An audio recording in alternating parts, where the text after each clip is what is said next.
స్తుతి ఆరాధన జరిగేటప్పుడు లేదా విడిగా పాట పాడేటప్పుడైనా అందులోనికి లీనమవడానికి ప్రయత్నం చేయండి.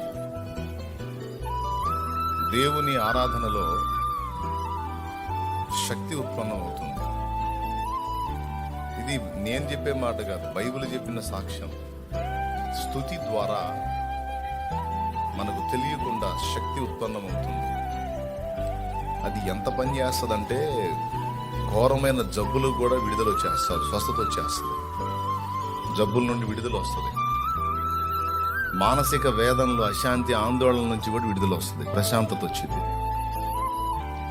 గుండెల మీద బరువు దిగిపోయినంత, ఇక్కడ ఏదన్నా బరువైన వస్తువు పెడితే ఊపిరాడదు, అది ఒకసారిగా అలా తీసేస్తే ఎంత హాయిగా ఉంటుందో అంత హాయిగా ఉంటుంది.